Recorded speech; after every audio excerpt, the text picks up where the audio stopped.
இந்த செய்தியை கேட்கிற ஒவ்வொரு பிள்ளைகளுக்காக ஸ்தோத்திரம். இது உங்களுக்கு ஆசீர்வாதமாக இருக்கும் என்று நான் விசுவாசிக்கிறேன்.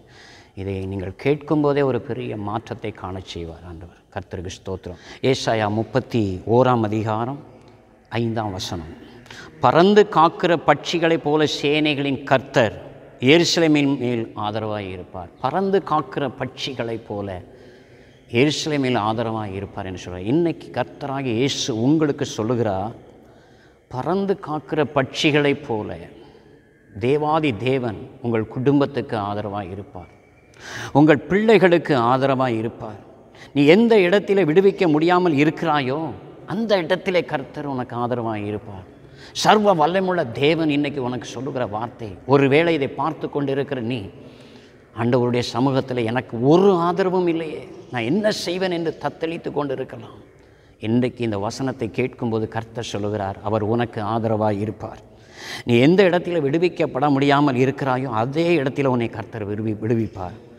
பாவம் விட முடியலையா? செல்லுக்கு அடிமையாக இருக்கிறாயா? ஆண்டவர்கிட்ட இன்றைக்கி ஆண்டவர் சொல்லுகிறார், பறந்து காக்கிற பட்சிகளைப் போல உனக்கு நான் ஆதரவாக இருப்பேன். நீ ஒரே ஒரு வார்த்தை சொன்னால் மட்டும் போதும். ஆண்டவரே, என் பாவத்தை மன்னிங்க, என் அக்கிரமத்தை மன்னிங்க, நான் செய்கிற இந்த பாவம் ஆண்டவரே எனக்கு செய்யக்கூடாது என்று நினைக்கிறேன், ஆனாலும் செய்கிறேன், என்னை மன்னிங்க நீ கேட்கும்போது கர்த்தர் உனக்கு இன்றைக்கு பறந்து காக்கிற பட்சிகளைப் போல உனக்கு ஆதரவாக இருப்பார். அவர் உன்னை கைவிடவே மாட்டார். அது மட்டுமல்ல, அவர் வந்து உன்னை விடுவிப்பார். அவர் சர்வ வல்லமுள்ள தேவன். அவர் வருவார், உன்னோடு கூட இருப்பார். நீ நினைக்கலாம் எனக்கு யாருமே இல்லை.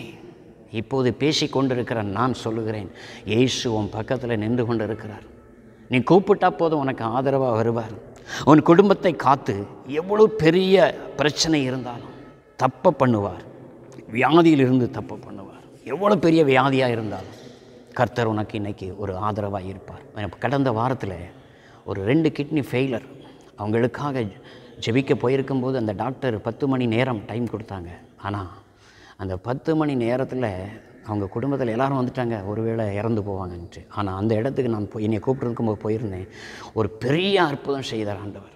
அவங்களுடைய நிலைமையை பார்க்கும்போது எனக்கும் கொஞ்சம் பயம் கொடுத்தது. ஆனால் ஆவியானவர் இறங்கினார், ஜெபம் பண்ணணும், அவங்களுக்கு நல்ல பரிபூரண சுகத்தை கொடுத்தார்.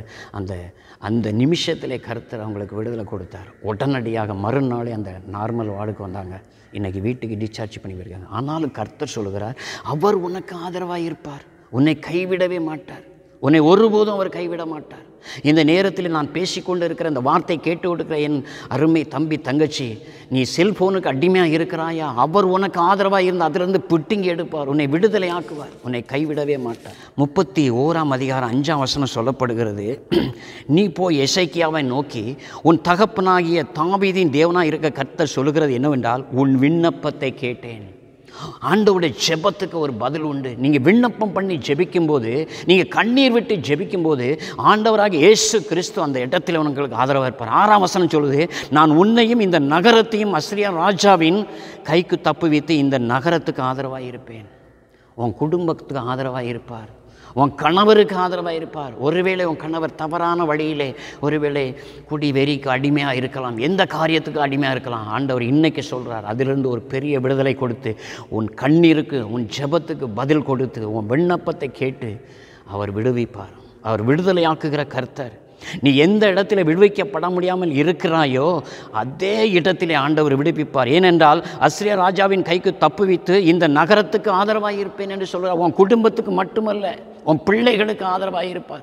ஒவ்வொருவருக்கும் உங்களுக்கு ஆதரவாக இருக்கிற கர்த்தர். நம்ம விசுவாசத்தோடு ஜெபிக்கும்போது கர்த்தர் நம்மளுக்கு ஆதரவாக இருப்பார். அதில் சொல்லப்பட்டிருக்கு பாருங்கள், 3 உமது பார்வைக்கு நலமானதை செய்தேன் என்பதை நினைத்தருளும் என்று விண்ணப்பம் பண்ணி எசேக்கியா மிகவும் அழுதான். நம்ம அழுது ஜெபிக்கணும். ஜெபிக்கும்போது கர்த்தர் அந்த கண்ணீரை அவருடைய துருத்தியில் வச்சிருக்கிறார். அந்த கண்ணீருக்கு ஒரு நாள் பதில் வரும். அந்த கண்ணீர் இன்னைக்கு கேட்கப்படும். நீ இதுவரைக்கு ஜெபித்து கொண்டு இருந்தால், இந்த உபவாச நாளில் ஜெபித்து கொண்டு இருந்தால், இந்த நாளிலே எனக்கு ஒரு அற்புதம் நடக்காதா? இன்னைக்கு ஆண்டவர் சொல்கிறார், உனக்கு ஆதரவாக இருப்பேன், உன் காரியத்தை முடிவுக்கு கொண்டு வருவேன். உன் குடும்பத்தை காத்து எவ்வளோ பெரிய பிரச்சனை இருந்தாலும், ஒருவேளை உன் மேலே வழக்கு போட்டிருப்பாங்க, அந்த இடத்துல நான் உனக்கு ஆதரவாக இருப்பேன். நீ நல்லபடியாக தான் இருந்தா, ஆனால் உனக்கு விரோதமாக பொல்லாத பிசாசின் கிரியைகள் செயல்படுமானால் அதிலிருந்து கர்த்தர் புட்டிங்கி எடுப்பார். வியாதியா மரண வியாதியா? இனி சாகும் வரைக்கும் மாத்திரை சாப்பிடணுமா? இல்லை. இயேசு இன்னைக்கு சொல்கிறார், நீ உன் கண்ணீரை கண்டேன், உன் கண்ணீரை கண்டேன், உன் விண்ணப்பத்தை கேட்டேன். அதனால தான் இதோ நாட்கள் 15 வருஷம் எசேக்கியாவுக்கு கூட்டினது போல உன் வியாதி, உன்னிலிருந்து மரண வியாதியை கர்த்தர் எடுத்து போடுவார். நீ பயப்பட வேண்டாம். இயேசு உன்னோடு கூட இருக்கிறார். நான் இதில் ஒரே ஒரு கவியை மட்டும் பாடி, பெருமை கோபத்தால் உன் கண்ணம் மறைந்தேனே, என் போராமை எரிச்சலால் உன் விழாவில் குத்தினேனே, என் போராமை எரிச்சலால் விழாவில் குத்தினேனே, எங்கு போகிறே இயேசு தெய்வமே, எனக்காய் சிலுவையை சுமக்கும் தெய்வமே, சுமக்கும் தெய்வமே.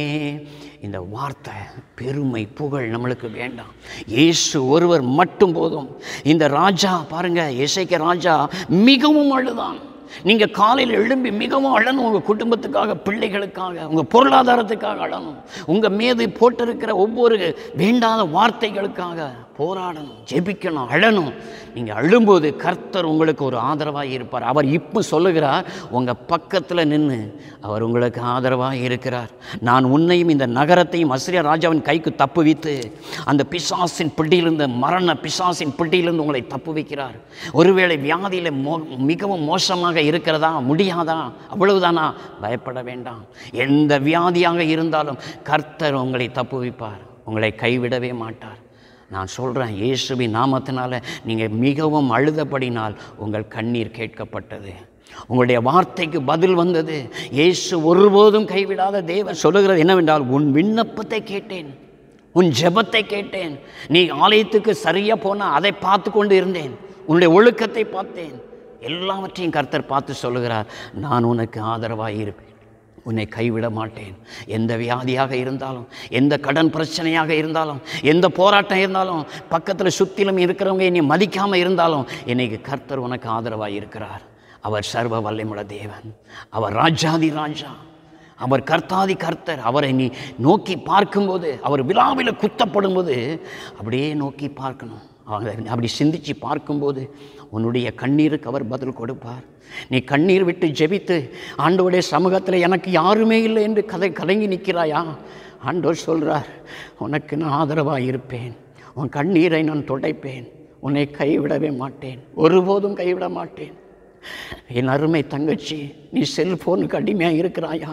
பாவத்துக்கு அடிமையாக இருக்கிறாயா? இன்றைக்கு இயேசுவை நோக்கி பார். அவர் விழாவிலே குத்தப்பட்ட அந்த காயத்தை பார். அவரை நோக்கி பார்க்கும்போது இயேசு உனக்கு ஆதரவாக இருந்து அந்த பிசாசின் பிடியிலிருந்து உன்னை பிடுங்கி எடுப்பார். இன்றைக்கு உன்னை கைவிட மாட்டார், ஒருபோதும் கைவிடாத ராஜாதி ராஜா உன் பக்கத்தில் நிற்கிறார். அவரை கூப்பிட்டா போதும், அவரை கூப்பிட்டா உடனுக்கு பதில் கொடுப்பார், உன்னை கைவிடவே மாட்டார்.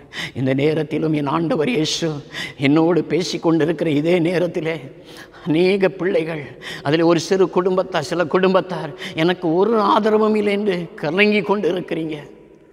அதை என் ஆண்டவர் இன்றைக்கு மாற்றி போடுவார், எல்லாவற்றையும் மாற்றி போடுவார். உங்களுக்கு ஆதரவாக இந்த உங்கள் குடும்பத்துக்கு பெரிய பாதுகாப்பு கொடுப்பார். ஸ்தோத்திரம் ஆண்டவரே. இந்த நேரத்திலும் இந்த வார்த்தையை கேட்ட உங்களுடைய பிள்ளைகளுக்கு ஆண்டவரே நல்ல ஆதரவாக இருந்து அவர்களுக்கு பாதுகாப்பு கொடுங்க, அவர்களை ஆசீர்வதிங்க. இந்த வார்த்தை அவர்களோடு பேசட்டும். இயேசுவின் நாமத்தில் பிதாவே, ஆமென்.